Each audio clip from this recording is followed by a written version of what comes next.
Alhamdulillah nahmaduhu wa nasta'inuhu wa nastaghfiruh wa na'udzu billahi min syururi anfusina wa min sayyiati a'malina man yahdihillahu fala mudilla lahu wa man yudlil fala hadiyalah. Wa asyhadu an la ilaha illallah wahdahu la syarika lah wa asyhadu anna Muhammadan 'abduhu wa rasuluh.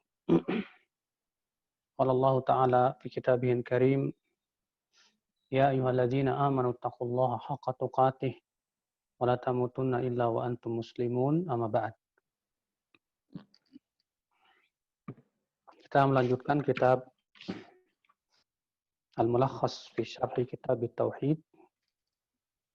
Kemudian penulis kitab itu Syekh Muhammad bin Abdul Wahhab membawakan firman Allah Subhanahu wa taala dalam surat Al-An'am ayat 151, 152, 153 yang disebut oleh Ibnu Mas'ud ya, sebagai 10 wasiat Rasulullah Shallallahu Alaihi Wasallam,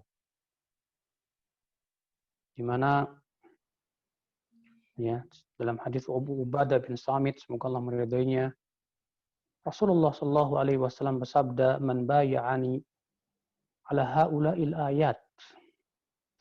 Siapakah yang mau membaiat aku ya untuk melaksanakan ayat-ayat ini? Kemudian Nabi membawakan ayat tadi. Surat Al-An'am ayat 151, 152, dan 153. Kemudian beliau bersabda, "Faman wafa fa'ajruhu 'ala Allah." Siapa yang melaksanakan ayat-ayat ini, maka pahalanya Allah yang menanggungnya. "Faman intaqasa syai'an adrakahu Allahu biha fid dunya kanat uqubatahu." Dan siapa yang kurang dalam melaksanakan ayat-ayat ini, lalu Allah berikan kepada dia musibah di dunia, maka itu sanksi untuknya. Waman akhara ilal akhirah kana amruhu ilallah. Dan siapa yang tidak diberikan musibah di dunia, tapi Allah akhirkan ia sampai kehidupan akhirat, maka urusannya dikembalikan kepada Allah. Insya'a adzabah wa insya'a ghafaralah. Jika dia berkehendak, maka dia akan mengadabnya, dan jika dia berkehendak, dia akan mengampuninya. Dikeluarkan Imam Al-Hakim dalam Al-Mustadrak, dan Al-Hakim berkata hadis ini sahih sanadnya, ya. Dan asal hadis ini, aslinya, pokoknya dari hadis Bukhari dan Muslim. Saudaraku seiman, azani Allah wa yakum. Apakah ayat-ayat itu? Allah Ta'ala berfirman dalam surat Al-An'am ayat 151, 152, 153. A'udzu billahi minasyaitonir rajim. Qul ta'alu atlu ma harrama rabbukum 'alaikum alla tusyriku bi syai'an wa bil walidaini ihsana. Wa la taqtulu auladakum min imlaq. Nahnu narzuqukum wa iyyahum. Wa la taqrabul fawahisha ma dhahara minha wa ma batan. Wa la taqtulu nafsa allati harrama Allahu illa bil haqq. Dzalikum wassaakum bihi la'allakum ta'qilun. Wa la taqrabu malal yatimi illa billati hi ahsanu hatta yablugha ashuddah. Wa awful kaila wal mizana bil qist. La nukallifu nafsan illa wus'aha. Wa idza qultum fa'dilu walau kana dha qurba. Wa bi ahdillahi awfu. Dzalikum wassaakum bihi la'allakum tadhakkarun. Wa anna hadha sirati mustaqiman fattabi'uhu. Wa la tattabi'us subul fatafarraqa bikum an sabilihi. Dzalikum wassaakum bihi la'allakum tattaqun. Allah berfirman, "Qul," katakan, "Ta'alau, kemarilah, atlu ma harrama rabbukum 'alaikum." Aku akan bacakan kepadamu apa yang diharamkan oleh Rabb kalian kepada kalian. Alla tusyriku bi syai'a, itu janganlah kalian mempersekutukan Allah sedikit pun juga. Wabil walidaini ihsana, dan berhendaklah berbuat ihsan kepada kedua orang tua. Wala taqtulu auladakum min imlaq, dan jangan kalian membunuh anak-anak kalian karena takut miskin. Nahnu narzuqukum wa iyyahum, kamilah yang memberikan kalian rezeki dan mereka. Ya, kami yang memberikan kepada kalian dan kepada mereka rezeki. Wala taqrabul fawahisha ma dhahara minha wa ma batan, dan jangan kamu dekati perbuatan fahisyah, baik yang tampak maupun yang tersembunyi. Wala taqtulun nafsal lati harramallahu illa bil haqq, dan jangan kalian membunuh jiwa yang Allah haramkan kecuali dengan hak. Dzalikum wassaqum bihi la'allakum ta'qilun. Itulah yang Allah perintahkan kepada kalian, yang Allah wasiatkan kepada kalian agar kalian berakal. Wala taqrabu malal yatimi illa billati hiya ahsan hatta yablugha asyuddah. Dan jangan kamu dekati harta anak yatim itu kecuali untuk mempergunakannya dengan yang lebih ahsan, sampai anak yatim itu telah dewasa. Wa auful kaila wal mizana bil qist, dan laksanakanlah dan timbanglah takaran dan timbangan itu dengan penuh keadilan. La nukallifu nafsan illa wus'aha, kami tidak membebani jiwa kecuali sesuai dengan kemampuannya. Wa idza qultum fa'dilu walau kana dza qurba, dan jika kalian berbicara untuk menghukumi manusia, maka bersikap adillah walaupun kepada karib kerabat sendiri. Wa bi ahdillahi aufu, dan kepada janji Allah hendaklah kalian laksanakan. Dzalikum wassaqum bihi la'allakum tadhakkarun. Itulah yang Allah wasiatkan kepada kalian agar kalian mau ingat. Wa anna hadza sirati mustaqiman fattabi'uh, dan bahwasanya inilah jalanku yang lurus, maka ikutilah. Wala tattabi'us subul, jangan kamu ikuti jalan-jalan yang lainnya. Fatafarraqa bikum an sabilih, niscaya jalan-jalan yang lain itu memecah belah kalian dari jalannya. Dzalikum wassaqum bihi la'allakum tattaqun. Itulah yang Allah wasiatkan kepada kalian agar kalian bertakwa. Inilah 10 perkara ya akal Islam. Ya, kata Ibnu Mas'ud, siapa yang ingin melihat 10 wasiat Nabi yang masih ada stempelnya, hendaklah ia membaca ayat-ayat tadi. Ya. Di mana Nabi SAW mengatakan siapa yang melaksanakan wasiat-wasiat ini, maka pahalanya Allah yang menanggung. Tapi siapa yang tidak melaksanakannya atau kurang dalam melaksanakannya, maka lalu Allah memberikan kepada dia musibah di dunia, maka itu sebagai sanksi untuknya. Tapi kalau ternyata di dunia tidak diberikan musibah, maka di hari akhirat itu urusan Allah. Kalau Allah mau, Allah maafkan. Kalau Allah mau, Allah akan azab dia. Ya. Karena 10 perkara ini ya akal Islam adalah perkara-perkara yang wajib untuk dilaksanakan oleh setiap muslim. Baik, akal Islam.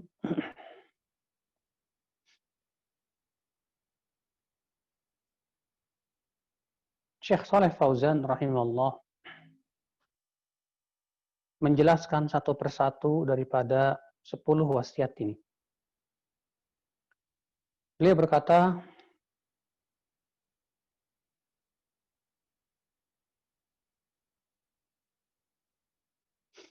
kata beliau, halumu aqussu alaikum ma harrama khaliqukum wa malikukum tahriman haqqan la takharusan wa dhanna. Allah berfirman, kemarilah, aku akan bawakan kepada kamu apa yang Allah haramkan kepada kamu dengan keharaman yang jelas dan tegas, bukan sebatas ya, menyangka-nyangka. Bal biwahyin minhu, justru keharaman-keharaman ini wahyu dari Allah. Wa amrin min indih, dan perintah dari Allah Subhanahu wa taala. Wa dzalika fima wasaqum bihi fi hadhil wasaya al-'ashr. Yang demikian itu adalah yang Allah wasiatkan dalam wasiat 10 ini. Apa itu yang pertama? Awalan, wasaqum alla tusyriku bi syai'a. Allah mewasiatkan kalian jangan sekutukan Allah sedikit pun juga. Lihat ya akhi ya. Ternyata yang pertama kali wasiat yang pertama kali Allah mulai apa itu? Jangan syirik. Tauhid. Arti itu menunjukkan bahwa wasiat yang terbesar itu adalah tauhid. Wasiat yang teragung itu adalah jangan berbuat syirik. Sebelum yang lainnya Allah sebutkan, yang pertama kali Allah sebutkan adalah jangan syirik. Kata Syekh Fauzan, wa hadza nahyun 'anil syirk umuman. Ini adalah larangan dari semua jenis kesyirikan, baik yang besar maupun yang kecil. Fasyamala kulla musyrikin bihi min anwa'il ma'budat min dunillah wa kulla musyrikin fihi min anwa'il ibadah. Sehingga mencakup semua kesyirikan dari semua yang disembah selain Allah. Demikian pula semua kesyirikan dari semua jenis ibadah. Ya. Maka semua jenis kesyirikan akhir dilarang. Haram. Berarti kewajiban kita adalah mempelajari tentang jenis-jenis syirik. Apa itu syirik? Nah, tentunya kita akan bahas nanti insya Allah pada bab yang akan datang. Tentang hakikat daripada kesyirikan tersebut. Nah, ini wasiat yang pertama. Alla tusyriku bihi syai'an. Kata-kata syai'an di sini nakirah, ya, yang berbentuk nakirah dalam redaksi peniadaan. Dan dalam kaidah usul fikih, nakirah dalam redaksi peniadaan tufidul umum, mempunyai makna umum. Maka ketika Allah mengatakan alla tusyriku bi syai'an, jangan kamu sekutukan dengan sesuatu pun, mencakup semuanya. Ya. Semua jenis syirik dan semua jenis sesembahan selain Allah Subhanahu wa taala. Maka tinggalkan ya akhal Islam. Ini wasiat yang pertama. Wasiat yang kedua yang Allah wasiatkan kepada kita, wabil walidaini ihsana. Kata Syekh Fauzan, wawasakum athaniyan yang kedua, wawasakum an tuhsinu bil walidaini ihsana bibirrihima wa hifdhihima wa siyanatihima wa ta'atihima fi ghairi ma'siyatillah wa tarkit tarafu alaihima. Dan Allah wasiatkan kamu untuk berbuat ihsan kepada kedua orang tua. Dengan cara apa? Berbuat kebaikan kepada mereka, menjaga mereka, ya, memelihara mereka, menaati mereka selama bukan maksiat, dan tidak sombong terhadap mereka. Lihat ya akhal Islam, Allah Subhanahu wa taala memberikan wasiat yang kedua, dan selalu sering kali Allah ya menyebutkan yang kedua setelah hak Allah apa? Hak orang tua.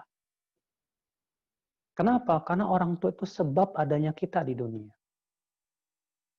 Ya, mereka juga yang Masya Allah ya sudah memberikan kepada kita berbagai macam kelelahan mereka, kesungguhan mereka untuk memelihara kita. Maka Allah Subhanahu wa taala menjadikan ya akhal Islam berbakti kepada orang tua itu setelah ya hak Allah yang sangat besar dan agung, yaitu tauhidullah jalla wa ala. Allah mengatakan wabil walidaini ihsan. Dan hendaklah kepada kedua orang tuamu berbuat ihsan. Itu menunjukkan ya akhi, tidak cukup kita tidak menyakiti hati mereka saja. Sebagian anak-anak ada yang berkata, yang penting saya tidak menyakiti hati orang tua. Kita katakan nggak cukup. Ya, karena Allah menyebutkannya dengan lafaz apa? Ihsan, berbuat ihsan, berbuat baik. Apa itu perbuatan baik? Itu berbuat baik kepada mereka. Ya, Allah tidak sebutkan berbuat baik seperti apa. Untuk mencakup semua perbuatan baik, perbuatan ihsan kepada orang tua kita. Ya. Dan itu juga tentunya sesuai dengan yang ada di negeri kita. Ya, kalau ternyata perbuatan baik contohnya apa? Memberi uang kepada mereka. Perbuatan baik contohnya lagi mengucapkan kata-kata yang lembut kepada mereka. Perbuatan baik contohnya lah apalagi ya senantiasa kita berusaha untuk menyenangkan hati mereka dan tidak membuat mereka bersedih hati dan yang lainnya. Demikian pula kita berusaha untuk menjaga dan memelihara mereka. Ya jaga mereka, pelihara mereka. Kalau orang tua memerintahkan kamu pulang, nak kamu pulang ke kampung. Ibu sudah tua, ya wajib kamu pulang ke kampung. Tawakal kepada Allah, ya cari rezeki di sana. Ya. Kemudian juga kita berusaha untuk menaati orang tua selama bukan maksiat. Tapi kalau ternyata orang tua memerintahkan kepada maksiat, tidak boleh taat. Ya. Kadang ada sebagian orang tua minta, nak kamu ngapain pelihara jenggot, cukur jenggot kamu. Kita katakan tidak boleh taat. Kenapa? Karena mencukur jenggot haram dengan ijma para ulama. Sebagian orang tua merasa risih anaknya cingkrang, takut disebut teroris. Nah, akhirnya orang tua memerintahkan, nggak boleh cingkrang, tidak boleh taat. Orang tua menyuruh, nak tolong belikan rokok, haram. Karena rokok itu haram, maka kita tidak boleh taat. Akal Islam, azani Allah wa yakum. Nah ini, ya akhi, ya. Ini wasiat yang kedua, itu berbuat ihsan kepada orang tua kita. Wasiat yang ketiga, wala taqtulu auladakum min imlaq. Jangan membunuh anak-anak kamu karena takut miskin. Karena kebiasaan orang musyrikin terdahulu ya, itu membunuh anak-anak mereka, terutama anak wanita, dikubur hidup-hidup, na'udzubillah. Hanya karena takut aib, takut miskin. Wala haula wala quwata illa billah. Ya. Dan sebagian ulama di zaman ini memasukkan padanya orang yang ya menggugurkan kandungannya sengaja, ya, sementara dia sudah ditiupkan padanya roh. Dia sudah membunuh anaknya. Ya, sebagian ulama juga memasukkan di zaman ini yaitu membatasi kelahiran anak hanya karena takut nggak dapat makan. Ya, makanya ya akhi, ya program pembatasan anak ini sangat bertabrakan dengan dinul Islam, dengan perintah Rasul. Ya, Rasulullah SAW menyuruh umatnya banyak anak. Ya. Rasulullah SAW sabda tazawwaju al-wadud al-walud. Nikahilah wanita yang banyak cintanya dan banyak anaknya. Fa inni mukatsirun bikumul umam. Karena aku berbangga pada hari kiamat dengan banyaknya umat. Ya. Maka kita nggak usah khawatir. Yang memberikan rezeki kita siapa? Allah. Yang menyediakan rezeki anak kita siapa? Allah. Tapi subhanallah ya akhi, orang-orang yang tidak suka dengan banyak anak ini, terutama orang-orang kafirin, mereka takut umat Islam jumlahnya banyak. Makanya program ya keluarga dibatasi seperti itu ya, cukup 2 anak atau 3 anak. Itu hanya untuk kaum muslimin saja sebetulnya. Adapun untuk orang kaum muslimin, mereka malah banyak-banyakan anak. Itu kita lihat, saksikan. Maka kita tidak boleh menaati dalam perkara seperti ini. Ya. Lihat orang-orang tua kita yang anaknya banyak. Apakah mereka kekurangan? Tidak. Saya alhamdulillah ya 18 bersaudara. Saya anak ke-16. Ya. Dan yang sudah meninggal 5 orang. Alhamdulillah Allah berikan kecukupan kepada kita-kita. Saya punya kakek yang merupakan paman ibu saya. Ya anaknya 21. dari 2 istri. Alhamdulillah, ya mereka hidup semua dapat rezeki dari Allah Subhanahu wa taala. Dan subhanallah ya, orang-orang tua kita terdahulu itu lebih kuat tawakalnya dari kita. Kita ini terkadang ketakutan sana, ketakutan sini. Aduh, nanti kalau anak saya banyak, nanti dari mana saya ya, ngasih rezeki. Maka Allah menjawab apa? Nahnu narzuqukum wa iyyahu. Kami yang ngasih rezeki kepada kamu dan kepada anak kamu itu, bukan kamu. Ya. Yang ngasih rezeki Allah, tawakal. Justru semakin banyak anak tuh banyak rezeki karena setiap anak itu sudah Allah tentukan rezekinya. Adapun perkataan sebagian orang mengatakan tidak benar, banyak anak banyak rezeki. Kita katakan justru perkataan kamu yang tidak benar. Kemudian dia berkata buktinya itu si fulan anaknya banyak tapi miskin. Itu kan kejadiannya 1-2 saja. Sementara yang banyak anak, banyak rezekinya banyak sekali. Dari 100 orang, yang miskin paling 1-2. Kemudian kamu jadikan dalil, ya ini salah besar. Justru yang banyak kita lihat adalah yang banyak anak itu banyak rezekinya, alhamdulillah. Akhul Islam, azani Allah wa yakum. Maka kita jangan terpengaruh dengan slogan-slogan seperti itu. Karena ini yang diperintahkan oleh Allah Jalla wa'ala, memperbanyak anak. Kemudian salisan, wasiat yang keempat. Wawasakum alla taqrabul fawahish ma dhahara minha wa ma batan. Ay al-ma'asi al-zahirah wal khafiyah. Lalu Allah menyebutkan wasiat yang keempat. Wala taqrabul fawahish. Dan jangan kamu mendekati perbuatan fahisyah. Yang dimaksud dengan fahisyah di sini maksiat. Ya. Ma dhahara minha wa ma batan. Yang tampak maupun yang tersembunyi. Ya. Maksiat yang tampak, yaitu yang terlihat oleh mata kita. Maksiat yang tersembunyi itu yang ada di batin kita. Ya. Maksiat tersembunyi contohnya apa? Sombong, dengki, tawakal kepada selain Allah, apalagi ini. Syirik.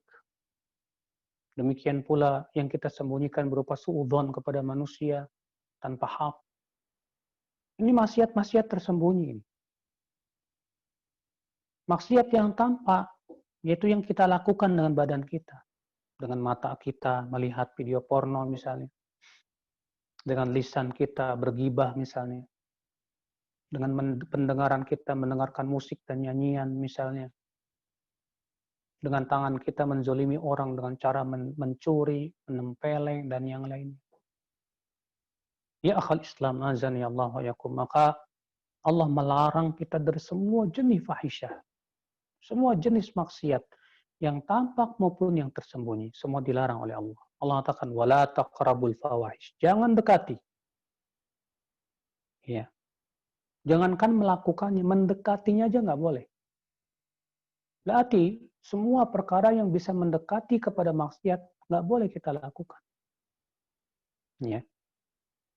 Makanya semua yang bisa menjerumuskan kepada riba haram. Ya. Nabi Shallallahu Alaihi Wasallam pernah ditanya, bolehkah membeli kurma basah dengan kurma kering? Apa kata Rasulullah? Apakah kurma basah kalau kering berkurang timbangannya? Kata para sahabat, iya Rasulullah berkurang. Apa kata Rasulullah? Nggak boleh. Lihat, ya, ketika ini bisa menjerumuskan kepada riba, diharamkan oleh Nabi Shallallahu Alaihi Wasallam. Demikian pula semua yang menjerumuskan kepada zina haram. Maka Allah mengatakan, "Qul lil mu'minina yaghuddu min absarihim wa yahfadhu furujahum." Katakan kepada kaum mukminin, hendaklah mereka menundukkan pandangan mereka. Karena mata itu seringkali menjerumuskan kepada zina. Zina mata pertama kali. Dari mata turun ke hati. Di hati kita pikirkan, kemudian berubah jadi niat. niat semakin kuat berubah jadi perbuatan. Ini bahaya akal Islam. Ya. Allah Subhanahu wa taala mengharamkan apa? Campur baur laki-laki dan perempuan. Nabi SAW mengharamkan. Supaya apa? Karena ini bisa mendekati zina. Rasulullah SAW juga mengharamkan laki-laki dan wanita yang bukan mahram berdua-duaan. Kenapa? Karena ini bisa mendekati zina. Ya. Maka semua perkara yang bisa menjerumuskan kepada maksiat haram. Makanya kemudian para ulama yang membagi keharaman itu menjadi dua. Yang pertama, haram secara zatnya, secara zat perbuatannya. Ya. Contohnya apa? Riba, zina, mencuri. Ya. Yang kedua, haram karena bisa menjerumuskan kepada maksiat yang keharaman yang sifatnya zat tersebut. Maka diharamkan ya melihat wanita yang bukan mahram. Kenapa? Karena bisa menjerumuskan kepada zina. Diharamkan kita ya akhir Islam azan ya Allah wa yakum berdua-duaan dengan wanita yang bukan mahram. Kenapa? Karena bisa menjerumuskan kepada zina. Maka ini dua macam keharaman ya. Keharaman secara zatnya dan keharaman karena bisa menjerumuskan kepada perbuatan yang haram secara zat. Nah ini wasiat yang keempat. Itu jangan dekati perbuatan fahisyah. Ya baik yang tampak maupun yang tersembunyi. Yang tersembunyi ini lebih mengerikan, akhi. Dosanya lebih berat. Ya, itu dosa-dosa hati kita.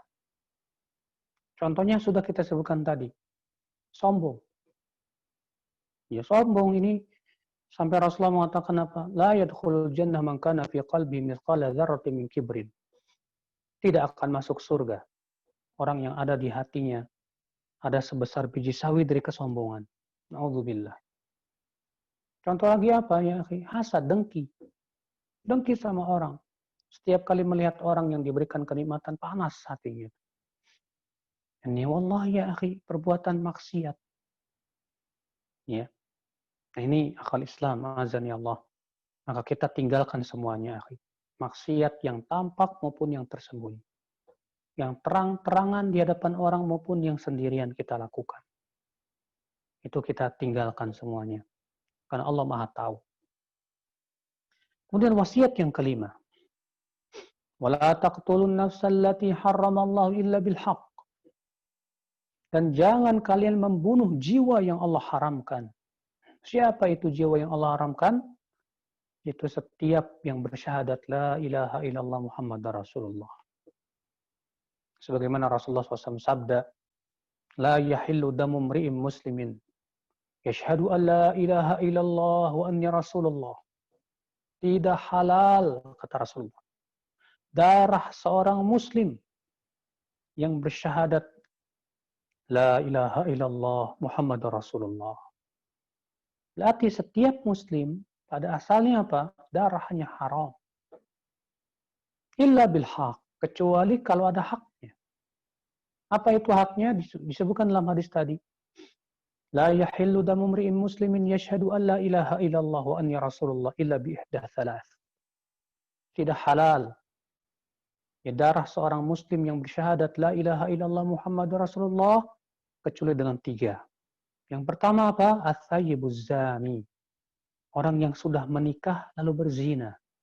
Maka ini dirajam sampai mati. Yang kedua apa? An-nafsu bin nafsi. Membunuh jiwa dengan tanpa hak.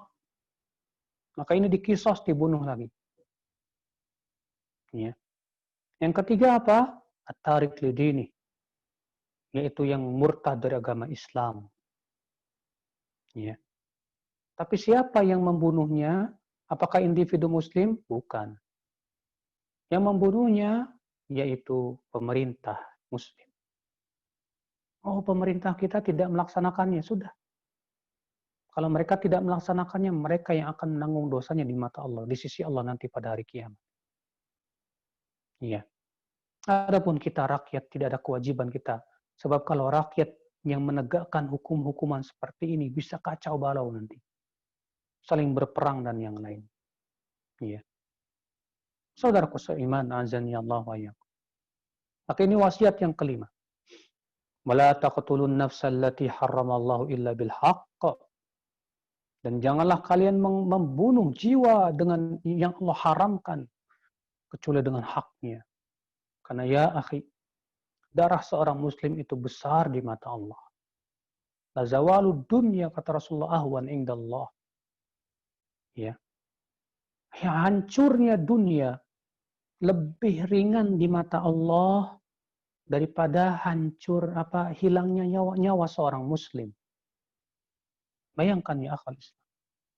Maka tidak boleh ya akhi, nyawa seorang muslim dihilangkan hanya karena tertuduh saja. Masih fulan tertuduh teroris, langsung dibunuh. Ya. Ini jelas haram dalam Islam. Sebatas tertuduh, belum ada bukti yang sangat kuat, yang yakin. Karena dalam Islam ya akhi, untuk mengucurkan darah seorang muslim itu harus dengan bukti yang yakin dulu. Ya. Kalau ternyata ada sesuatu yang sifatnya samar, belum sampai kepada derajat yakin, tidak boleh tegakkan hukum had. Makanya para ulama memberikan kaidah usul fikih apa? Al-hudud tudra'u bisyubuhat. Pelaksanaan hukuman had itu bisa batal karena ada sedikit syubhat, kesamaran. Bayangkan. Dan kaidah para ulama juga memberikan kaidah al-khata' fil 'afwi khairun min al-khata' fil 'uqubah. Salah dalam memaafkan itu lebih baik daripada salah dalam memberikan sanksi. Ya. Maka salah dalam memaafkan itu lebih baik daripada salah dalam memberikan sanksi.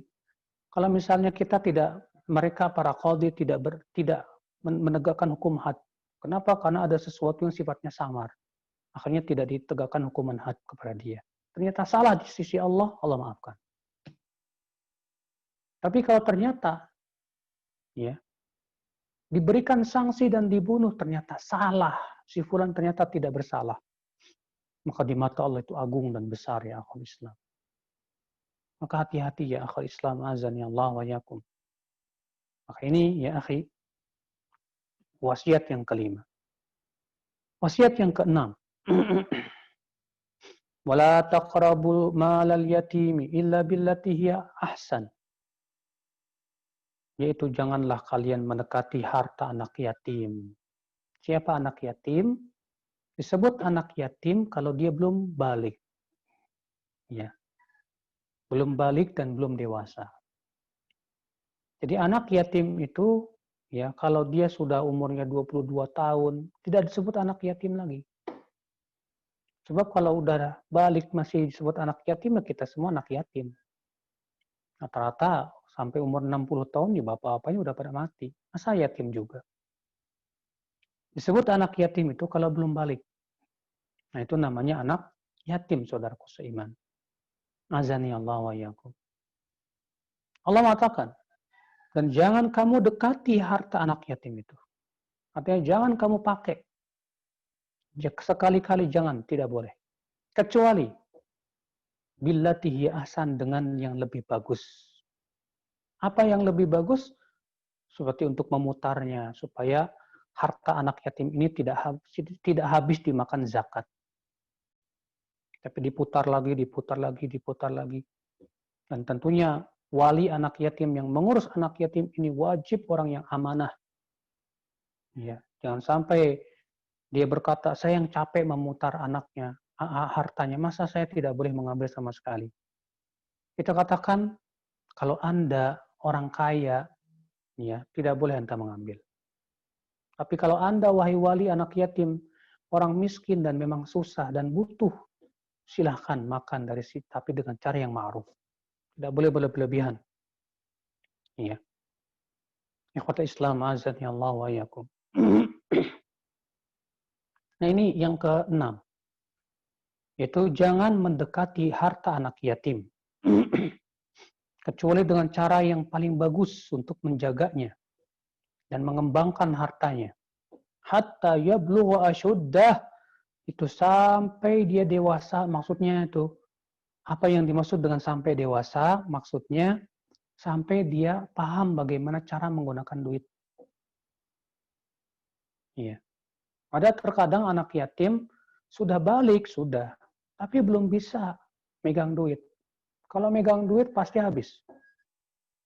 Berarti dia belum yablug asyuddah, belum mencapai rusydahu. Maka kata pendapat yang paling kuat dalam hal ini yaitu ya dia bukan hanya sebatas balik saja. Tapi juga dia bisa bagaimana menggunakan harta tersebut. Ya. Baru kemudian kita serahkan harta itu kepada anak yatim tersebut. Ikhwata Islam, azani Allah wa yakum. Kemudian ini wasiat yang keberapa? Yang keenam. Wasiat yang ketujuh. Wa auful kaila wal mizana bil qist. Dan penuhi takaran dan timbangan itu dengan adil. Artinya jangan sampai lebih. Jangan sampai kurang, maaf. Jangan sampai kurang. Iya. Kail itu adalah takaran. Seperti dengan meteran. Kalau kita jualan kain kan dimeterin. Meterin. Ya. Nggak boleh dikurangi, nggak boleh. Kalau kita lebihkan 1 senti itu lebih ahsan. Atau kadang ketika kita jualan kain ya, motongnya suka bengkok dikit. Maka yang lebih bagus ya, lebihkan aja. Biar nggak kurang. Kota Islam azadnya Allah wa yakum. Demikian pula timbangan. Timbangan itu yang kita timbang. Nggak boleh dikurang-kurangi. Makanya Allah Subhanahu wa taala mengancam dalam surat Al-Mutaffifin. Wailun lil mutaffifin.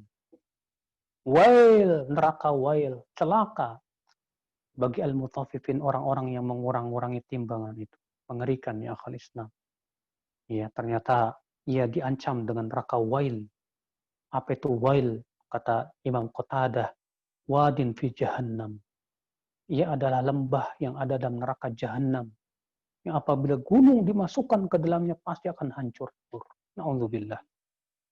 Sebagian lagi mengatakan wail itu adalah nanah dan darahnya penduduk api neraka. Na'udzubillah.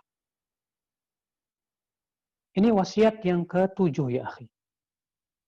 Yaitu penuhi timbangan dan takaran dengan adil. Lalu Allah mengatakan apa? La nukallifu nafsan illa wus'aha. Kami tidak memberikan beban kecuali sesuai kemampuannya. Artinya, kalau kita sudah berusaha untuk seadil mungkin, tidak mengurangi, tapi qadarullah, di luar kemampuan kita terjadi kekurangan. Iya. Padahal kita sudah berusaha. Maka yang seperti dimaafkan oleh Allah Subhanahu wa taala. Karena Allah mengatakan la nukallifu nafsan illa wus'aha. Kami tidak membebani jiwa kecuali sesuai dengan kemampuannya saja. Ya. Sehingga dijadikan dalil oleh para ulama bahwa tidak ada kewajiban kecuali yang sesuai dengan kemampuan. Ya. Kalau tidak mampu, maka itu di luar kemampuan kita, ya Allah tidak wajibkan. Akhal Islam. Kemudian yang ke-8, wasiat yang ke-8. Apa itu? Wa idza qultum fa'dilu walau kana dza qurba. Dan jika kamu berbicara untuk menghukumi manusia ini, maka bersikap adillah walaupun ia karib kerabatmu sendiri. Terkadang akhi, kita sebagai manusia lebih condong kepada karib kerabat kita. Ya. Terkadang karib kerabat kita yang salah. Orang lain yang benar. Tapi karena dia karib kerabat kita nggak enak. Maka Allah melarang. Tetap kamu harus bersikap adil. Walaupun kepada karib kerabat sendiri. Ya. Tidak boleh condong sebelah. Hanya karena dia itu karib kerabat kakak kamu. Masya Allah. Makanya Allah berfirman dalam ayat yang lain dalam surat Al-Ma'idah. وَلَا يَجْرِمَنَّكُمْ شَنَآنُ قَوْمٍ عَلَىٰ أَلَّا تَعْدِلُوا. Dan jangan sampai ya bencinya kamu kepada suatu kaum membuat kamu tidak bersikap adil. Ini pun juga hati-hati. Terkadang ya hanya karena kita benci, akhirnya dia pasti salah di mata kita. Ini pun salah. Tidak boleh ya akhul Islam. Ya, kewajiban kita ya akhul Islam, azan ya Allah wa yakum, adalah yaitu tetap bersikap adil. Apa itu adil? Disebut adil itu akhi kalau sesuai dengan syariat Allah. Adil itu timbangannya ada syariat. Kenapa? Karena Allah yang maha adil. Dan keadilan itu yang berasal dari Allah. Menurut kita adil, kalau menurut Allah tidak adil, menurut kita tidak adil, tapi menurut Allah adil, itulah keadilan. Makanya banyak di zaman sekarang, akhi, ada wanita yang menganggap warisan untuk wanita nggak adil katanya. Masa wanita dapat setengahnya laki-laki? Zaman dulu kan beda dengan zaman sekarang katanya. Zaman sekarang kan wanita kerja. Kita katakan siapa suruh untuk bekerja? Siapa yang menyuruh Anda bekerja? Allah yang menyuruh kamu untuk tinggal di rumah kamu. Tapi kamu sendiri yang menyelisih syariat Rabbul Alamin. Maka ya perkataan sebagian wanita mengatakan bahwa syariat Allah ini nggak adil. Mereka akhirnya minta persamaan. Allah ya akhi, mereka bukan wanita-wanita yang beriman. Ya, kalau mereka beriman kepada Allah dan yakin bahwasanya syariat Allah itu yang adil, dan mereka kemudian berpikir dengan pikiran mereka yang jernih, ya mereka akan dapatkan bahwasanya itulah keadilan. Saudaraku seiman, azani Allah wa yakum. Allah berfirman, wasiat yang ke-9. Wa bi'ahdillahi aufu. Dan dengan janji Allah. Apa yang dimaksud dengan janji Allah ini? Ya, sebagian mengatakan wasiat-wasiat yang Allah wasiatkan tersebut. Sebagian mengatakan janji Allah yaitu yang Allah ambil dari waktu Nabi Adam Allah ciptakan. Yaitu mengakui bahwasanya Allah Rabbul Alamin. Dan untuk mentauhidkan Allah dan menjauhkan kesyirikan. Ya. Ini terjadi ikhtilaf para ulama tentang makna wa bi ahdillahi aufu, dan kepada janji Allah hendaklah kalian melaksanakan. Dzalikum wassakum bihi la'allakum tadhakkarun. Demikianlah Allah wasiatkan kepada kamu agar kamu mau ingat. Di ayat yang pertama tadi, agar kamu mau berakal. Di ayat yang kedua, agar kamu mau ingat. Itu menunjukkan, saudaraku, bahwa kalau kita melaksanakan perintah Allah, itu membuat akal kita ini berfungsi. Dan itu menunjukkan, akhi, bahwa maksiat itu membuat akal kita tidak berfungsi. Ya. Maka siapapun yang menaati Allah, menjalankan perintah-perintahnya, menjauhi maksiat-maksiatnya, maka Allah akan berikan cahaya di akalnya itu. Sehingga akalnya bisa melihat mana hak dan mana batil. Iya. Lalu Allah menyebutkan wasiat yang ke-10. Wa anna hadza sirati mustaqima. Dan inilah jalanku yang lurus. Fattabi'uhu, ikuti. Ibnu Mas'ud berkata, sebagaimana dikeluarkan oleh Al-Hakim, khatta Rasulullah SAW khattan biyadih. Ya khattan mustaqima. Rasulullah SAW menggambar sebuah garis yang lurus. Wa khatta khututan an yaminih wa an shimalih. Rasulullah menggambar garis-garis di kanan kirinya. Ya. Lalu Rasulullah membawakan ayat ini. Wa anna hadza sirati mustaqima. Dan inilah jalanku yang lurus, maka ikutilah. Wala tattabi'us subul, jangan kamu ikuti jalan-jalan selainnya ini. Imam Mujahid menafsirkan apa yang dimaksud dengan jalan-jalan lainnya. Kata Imam Mujahid, hiyal bid'ah wasyubuhat. Yang dimaksud dengan jalan-jalan yang lainnya adalah bid'ah dan syubhat. Ya. Bid'ah dan syubhat itu jalan-jalan selainnya. Saudaraku seiman, azani Allah wa yakum. Maka hati-hatilah ya dari yang namanya bid'ah dan syubhat ini. Lalu Allah mengatakan apa? Wala tattabi'us subul, Jangan kamu ikuti jalan-jalan selainnya. Fatafarraqa, aslinya fatatafarraqa. Dihilangkan tak yang pertama litashil. Maka menjadi fatafarraqa bikum. Maka saya jalan-jalan selainnya itu akan memecah belah kalian ansabili dari jalannya. Masya Allah, ini ayat jelas banget, akhi. Menjelaskan kepada kita hakikat perpecahan itu apa. Hakikat perpecahan itu artinya kalau kita berpecah belah dari jalan yang lurus. Bukan dari jumlah mayoritas, bukan. Ya. Disebut orang berpecah belah kapan? Kalau ia berpecah belah dari jalan yang lurus. Makanya Allah mengatakan demikian, fatafarraqa bikum an sabilih. Niscaya jalan-jalan tersebut memecah belah kalian dari jalannya. Maka dari itulah ya akhi, Ibn Mas'ud berkata, al-jama'atu ma wafaqal haqqa wa in kunta wahdak.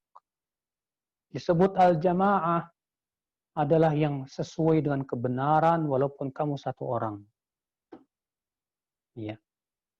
Makanya kita tidak melihat siapa yang paling banyak berpegang, kepada apa dia berpegang. Kita lihat siapa yang berpegang kepada kebenaran, walaupun jumlahnya sedikit, itulah al-jamaah. Dan siapa yang menyelisih kebenaran, walaupun jumlahnya banyak, itulah yang disebut berpecah belah. Ya. Akhul Islam, azani Allah wa yakum. Maka Allah mengatakan, fatafarraqa bikum an sabilih. Niscaya jalan-jalan itu memecah belah kalian dari agamanya, dari jalannya tersebut. Dzalikum wassakum bih. Itulah yang Allah wasiatkan kepada kalian agar kalian mau bertakwa. Baik, kemudian Syekh Shalih Fauzan yang mengambil beberapa faidah dari ayat ini. Faidah yang pertama, anna syirka a'dhamul muharramat.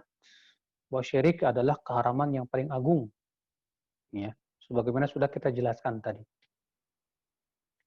Faidah yang kedua, idhamu haqqil walidain. Betapa agungnya hak kedua orang tua kita.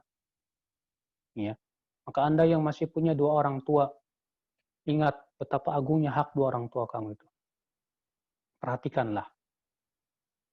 Yang ketiga kata Syekh Shalih Fauzan, tahrimu qatlin nafsi biwari haq. Haramnya membunuh jiwa dengan tanpa hak. Dan itu sudah kita jelaskan. Yang keempat, tahrimu akli malil yatim. Haramnya memakan harta anak yatim. Ya. Dan wa masyru'iyatul amal ala islahihi, dan disyariatkan kita untuk memperbaiki harta anak yatim itu dengan cara mengembangkannya.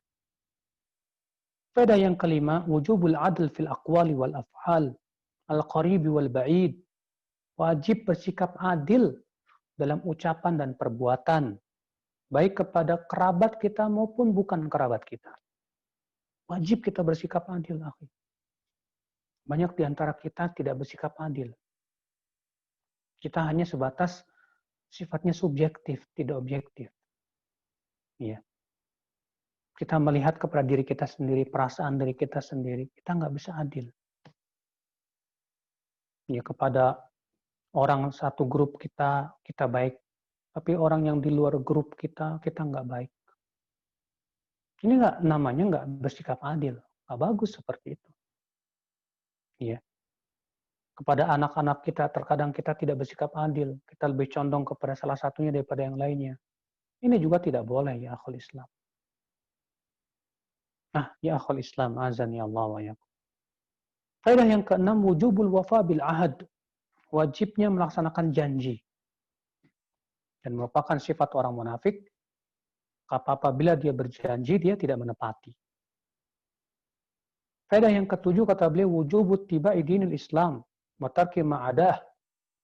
Wajibnya mengikuti agama Islam, dan wajibnya meninggalkan selain agama Islam. Wajib.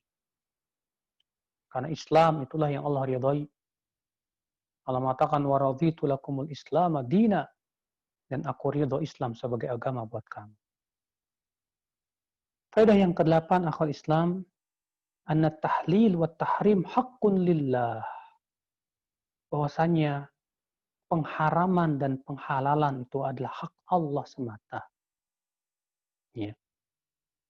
Kemudian beliau, Syekh Muhammad bin Abdul Wahab membawakan perkataan Ibnu Mas'ud ini.